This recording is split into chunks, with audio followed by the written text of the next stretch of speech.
जो निवेशक और जमाकर्ता किसी सहारा के मुखिया सुब्रत राय के अंधभक्त थे, वे ऐसे ही उनके खिलाफ ऐसे ही खड़े नहीं हुए। यह सुब्रत राय की कारस्तानी ही रही है कि उन पर जान छिड़कने वालों ने ही उनके खिलाफ मोर्चा खोल रखा है। दरअसल ये निवेशक और जमाकर्ता लोगों से पाई पाई इकट्ठा कर सुब्रत राय को लाकर दे रहे हैं और सुब्रत राय है कि उनकी भावनाओं की कदर न करते हुए उस पैसों को अय्याशी करने और नेताओं से संबंध बनाने में उड़ाते रहे। यह सुब्रत राय की मक्कारी ही थी कि 2014 में जब सेबी सहारा विवाद में सुप्रीम कोर्ट के आदेश की अवमानना करने पर सुब्रत राय को तिहाड़ जेल में डाल दिया गया था। जेल में जाने के बाद भी उनका रवैया नहीं बदला था।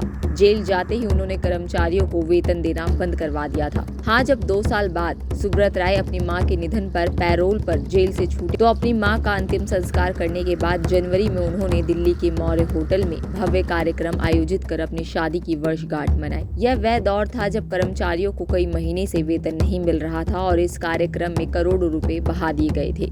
इतना ही नहीं, उन्हीं दिनों लखनऊ में अपनी पुस्तक थिंक विद मी के विमोचन पर भी उन्होंने करोड़ों रुपए खर्च किए थे। देखने की बात यह भी है कि सुब्रत राय ने देशभक्ति का ढकोसला करते हुए अखबारों में विज्ञापन छपवाया था कि देश को आदर्श बनाओ, भारत को महान बनाओ। मतलब देश को महान बनाने का ठेका लेने वाले सुब्रत राय जिंदगी भर अपने ही कर्मचारियों, निवेशकों और जमाकर्ताओं को ठगते रहे। मतलब गरीब जनता को ठगेंगे, कर्मचारियों का शोषण और उत्पीड़न करेंगे, पर देशभक्तियों का ढकोसला कर अपना देशभक्त होना दिखाएंगे।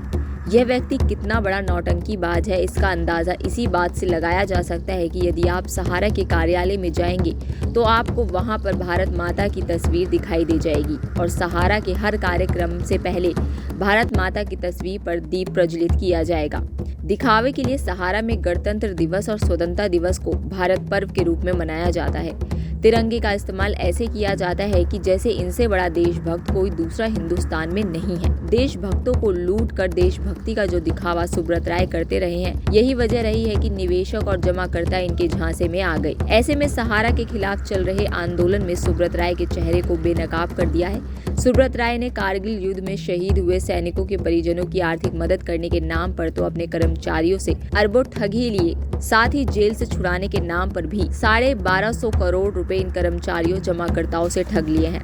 मतलब यह व्यक्ति जिंदगी भर देश और समाज दोनों को बेवकूफ बनाता रहा है। इस रिपोर्ट पर क्या कहना है आपका, हमें कमेंट बॉक्स में जरूर बताएं। बाकी इसी तरह की तमाम जानकारी के लिए आप बने रहिए द फ्रीडम न्यूज के साथ।